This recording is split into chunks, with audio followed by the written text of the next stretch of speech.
السلام علیکم، لاکھوں کروڑوں درود و سلام حضرت محمد صلی اللہ علیہ وآلہ وسلم پر اور ان کی آل پر۔ پاکستان فرسٹ نیوز کے ساتھ میں ہوں ملک عادل شہزاد۔ ناظرین، اگر بات کی جائے ضلع اٹک کی سیاست کی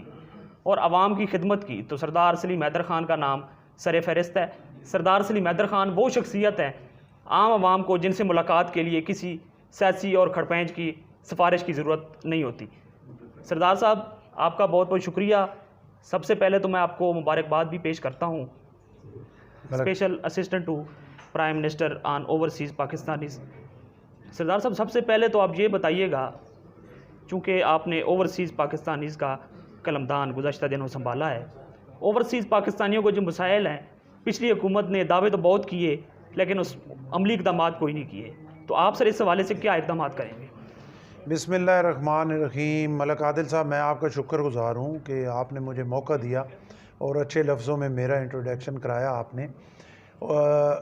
ابھی آپ کو پتہ ہے کہ تھوڑے دن ہی ہوئے ہیں ہمیں اس اوورسیز منسٹری میں، اور آج پہلی بریفنگ او پی ایف میں نے لی ہے، تو انشاءاللہ اپنی طرف سے کوشش کریں گے کہ کچھ ایسا کر جائیں کہ بعد میں کم از کم لوگ اچھے لفظوں سے یاد کریں اور انہیں پتہ لگے کہ واقعی اوورسیز کے لیے کوئی کام ہوا ہے۔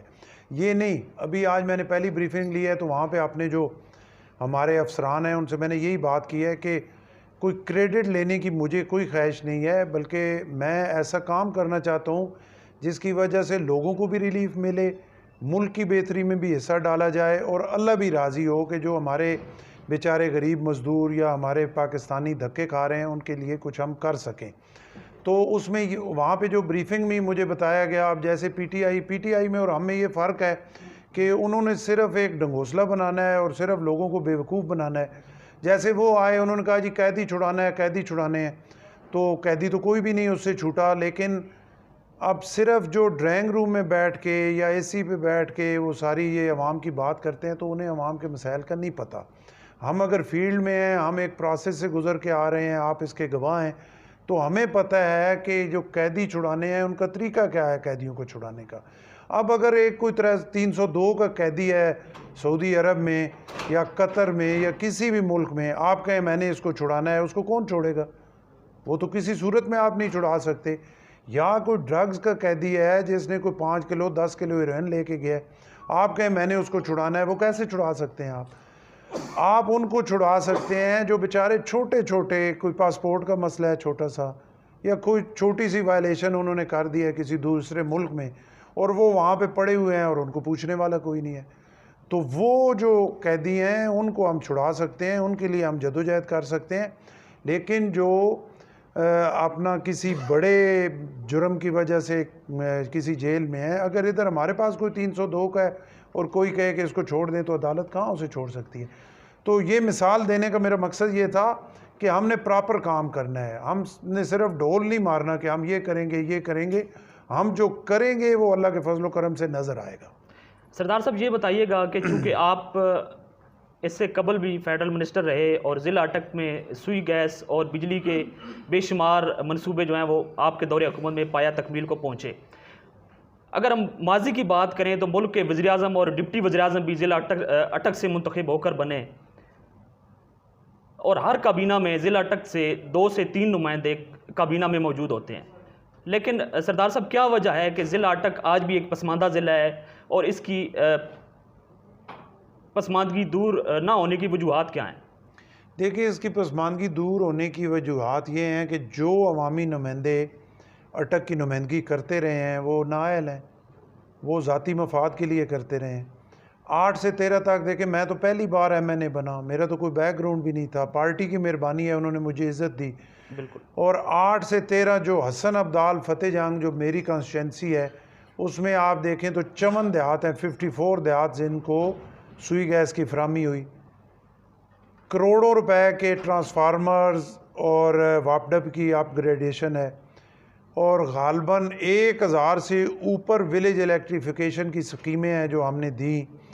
اسی طرح کروڑوں روپے کی سڑکیں گلیاں بنائیں، کروڑوں روپے کی واٹر سپلائیز لگائیں، کروڑوں روپے کے اسکولوں کی عمارتیں بنا کے دیں۔ حالانکہ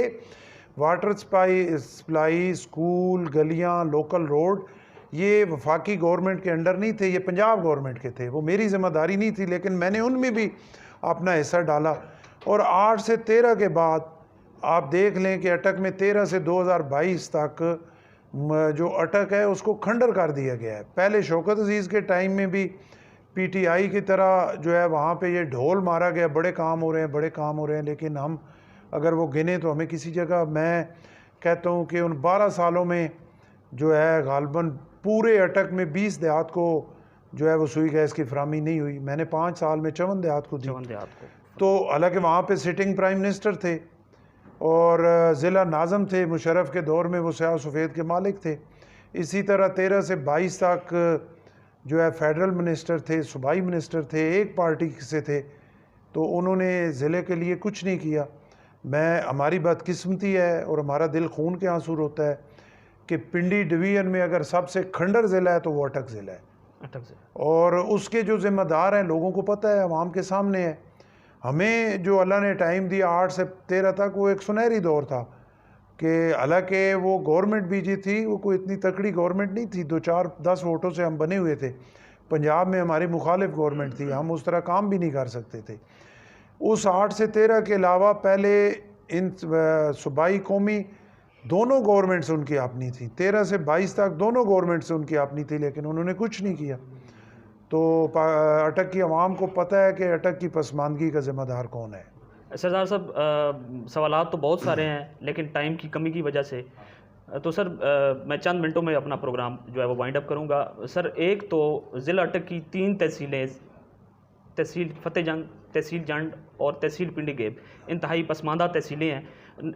سر اگر بات کی جائے تیل اور گیس کے ذخائر کی, تو ان تینوں تحصیلوں میں وافر مقدار میں تیل اور گیس کے ذخائر موجود ہیں. قانوناً جن علاقوں میں گیس اور تیل کے ذخائر دریافت ہوتے ہیں, ان علاقوں کے 5 کلومیٹر کے ریڈیس میں ان علاقوں کو گیس دی جاتی ہے اور مقامی لوگوں کو نوکریاں دی جاتی ہیں. لیکن سر ضلع اٹک میں ایسا نہیں ہوا, تو اس کے سر ذمہ داران کون ہیں؟ سر اس کے ذمہ داران بھی وہی ہیں جو اٹک کی پسماندگی کے ذمہ داران ہیں. دوسرا یہ ہے کہ بالکل میں نے جو 54 دیہات میں سوئی گیس فراہم ہوئی, پورے پاکستان میں اس میں سوئی گیس پہ بین تھا, اور ہمیں ایڈوانٹیج یہی ملا کیونکہ ہم پروڈیوسنگ ضلع تھے, تو ہم جو ہے وہ سکیمز اپروو کرا سکتے تھے. اس میں یوسف رضا گیلانی صاحب کا میں بڑا مشکور ہوں, انہوں نے میرے ساتھ بڑی محبت کی, جو میں نے کہا انہوں نے کیا. تو اس حوالے سے یہ ہے کہ ابھی بھی جو 5 کلومیٹر والا آپ نے کہا, یہ قانون ضرور ہے لیکن امپلیمنٹیشن اس کی پورے پاکستان میں کسی جگہ بھی نہیں ہے. اور اگر یہ امپلیمنٹ ہو جائے تو سارا مسئلہ ہی اٹک کا حل ہو جاتا ہے. اب میرا یہ ہے کہ میں ابھی اگر ایسے ٹو پی ایم ہوں تو یہ مہربانی پارٹی کی ہے, جناب بلاول بھٹو زرداری صاحب کی اور جناب آصف علی زرداری صاحب کی, کہ جنہوں نے میرے پہ اعتماد کیا پیپلز پارٹی سے وفاداری کے صلے میں, انہوں نے مجھے یہ دے دیا. ورنہ میں تو اپنا حلقہ ہارا ہوا ہوں, عوام میں سے میں جیت کے نہیں آیا, اور جو کام جیت کے ہو سکتے ہیں وہ ہار کے نہیں ہو سکتے. اب اسمبلی کے اندر میں وہ قانون سازی نہیں کرا سکتا کہ جس میں میں یہ سمجھتا ہوں کہ بالکل یہ ہمارا حق ہے, تیل اور گیس کے حوالے سے ہو یا کوئی بھی پروجیکٹ ہو, اگر جس ضلع میں لگتا ہے تو جو نان ٹیکنیکل نوکریاں ہیں وہ ساری اس ضلع کے عوام کو دینی چاہیے, اور جو ٹیکنیکل جابز ہیں اس میں سے بھی کوٹا ہونا چاہیے, اور جو بچے وہ ضلع سے باہر ہونے چاہیے, باہر کے لوگوں کو آنا چاہیے. اگر اٹک کو یہ حقوق مل جائیں, ایئرپورٹ اٹک میں ہے, اٹامک انرجی اٹک میں ہے, غازی بروتھا اٹک میں ہے, پی اے سی کامرا اٹک میں ہے, تیل کی آئل فیلڈ ڈھیر ساری اٹک میں ہے, اور بہت سارے. اگر صرف یہ قانون سازی ہم نیشنل اسمبلی میں کرانے میں کامیاب ہو جائیں نا, بجائے اس کے کہ ہم دروازہ پھریں اور جا کے کہیں یہ ہمارے 2 بندے فوجی سیمنٹ اٹک میں ہے, ڈھیر ساری ہیں جو ابھی میں سامنے میرے ذہن میں نہیں آ رہی. تو اگر صرف یہ قانون سازی ہمارا نمائندہ اسمبلی کے اندر کرانے میں کامیاب ہو جائے تو ہمیں نوکری کے حوالے سے کسی کی محنت کی ضرورت ہی نہیں ہے. میں خود اس ظلم سے گزرا ہوں, میرے ساتھ غریب لوگ ہیں پاکستان پیپلز پارٹی کے ساتھ, اور میرے ساتھ سارے غریب لوگ ہیں. اور ظلم کی حد یہ ہے کہ یہ نیو ایئرپورٹ فتح جنگ کی حدود میں بنا, اٹک کی حدود میں بنا. میں نے وہاں 275 سے 80 لوگ, غریب لوگ جو چھوٹی نوکریاں تھیں, مالی, چپڑاسی, نیب قاصد, اس ٹائپ کی, میں نے ان لوگوں کو وہاں پہ بھرتی کرایا. انہوں نے اپنی زمینیں دیں, انہوں نے اپنے گھر دیے پاکستان کے اس پروجیکٹ کے لیے, اور جب میری گورنمنٹ ہماری گورنمنٹ ختم ہوئی اس کے بعد جو نئی گورنمنٹ آئی انہوں نے آتے ساتھ ان سب کو نکال دیا،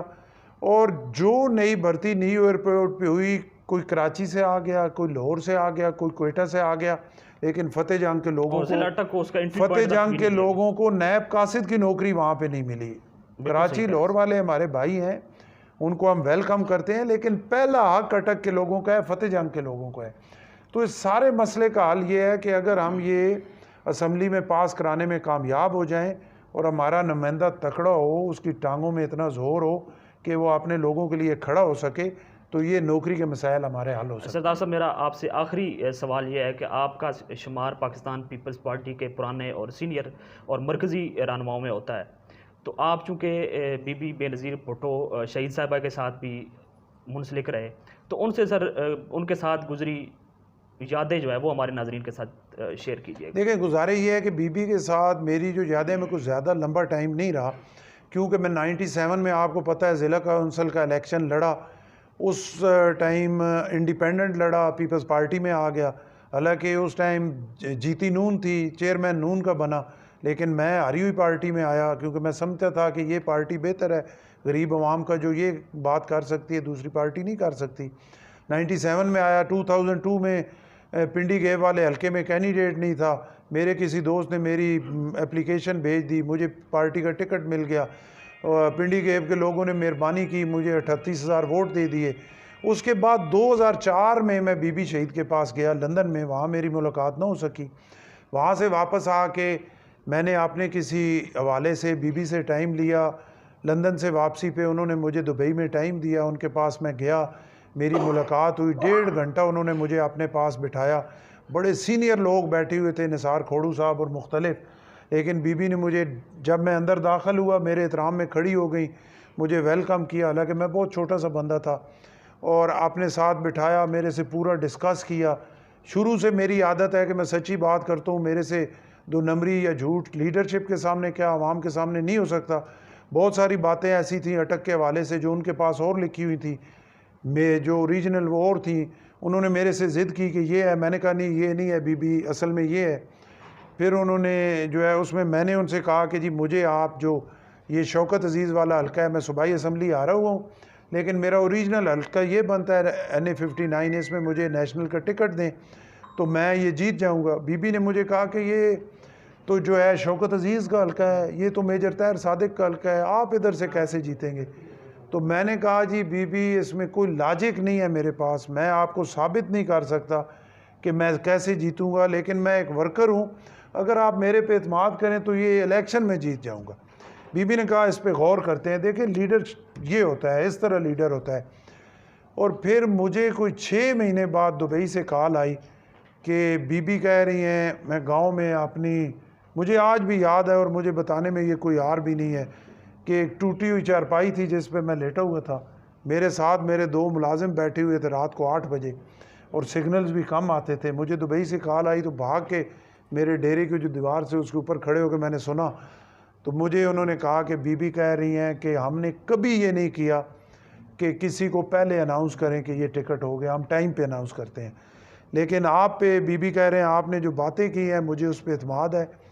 اور میں آپ پہ اعتماد کرتی ہوں۔ ہم 2006 میں آپ کو شوکت عزیز والے حلقے میں MNA کا کینڈیڈیٹ آپ آج سے ہماری طرف سے ہیں، اور بی بی کہہ رہی ہیں کہ wish you good luck and go ahead. اس کے بعد جب 2008 آیا، 2007 کے آخر میں، تو حالات چینج ہو گئے۔ 6 میں تو کسی کی جرت نہیں تھی کہ مشرف کے مخالف اور شوکت عزیز کے مخالف کی آواز بلند کر سکا۔ آپ کو پتہ ہے فتح جنگ میں وحید میں ہی تھا جو کھڑا ہوا تھا پارٹی کے ساتھ۔ 8 میں بہت سارے ہیوی ویٹ جو ہے انہوں نے اپروچ کیا بی بی کو، بی بی نے ان سے کراچی میں وعدہ بھی کیا کہ جی بی بی کی خواہش بھی تھی کہ وہ لوگ پارٹی میں آئیں کہ میں آپ کو ٹکٹ دوں گی، لیکن جب بی بی ادھر آئیں نہید خان کے فارم ہاؤس پہ تو انہوں نے کہا ٹھیک ہے میں آپ کو ٹکٹ دیتی ہوں، میں موجود نہیں تھا۔ ساتھ ہی انہوں نے راجہ پرویز اشرف صاحب سے پوچھا کہ اس حلقے میں ہمارا پہلے کون ہے، تو راج صاحب نے میرا نام لیا تو بی بی نے ایک دم وہ جو اپلیکیشن تھی واپس ان کی طرف پھینکی۔ پارٹی کے 2 سینئر لوگ ان کے ساتھ تھے، بہت سینئر اس وقت کے۔ بی بی نے کہا کہ ایسے نہیں ہو سکتا، اگر مشکل وقت میں سلیم حیدر تھا جو اچھے وقت میں بھی وہی ہوگا۔ اور انہوں نے اپلیکیشن واپس کر دی. بس اللہ کا کرنا کہ میں تو وہ الیکشن جیت گیا لیکن بی بی مجھے نہیں دیکھ سکی. تو وہ حقیقی لیڈر تھی. ملک کا ایک بہت بڑا نقصان ہوا ہے. بی بی تو ہم سے گئی ہی گئی ہیں. ملک کی آج کے جو حالات ہیں اگر بی بی زندہ ہوتی تو یقیناً ہم بہت بہتری کی طرف ہوتے. وہ ایک عظیم لیڈر تھی, اس میں کوئی شک شبے والی بات نہیں ہے. سردار صاحب آپ کا بہت شکریہ کہ آپ نے اپنا قیمتی وقت دیا. ناظرین ملک عادل شہزاد کو اجازت دیجیے. اللہ حافظ.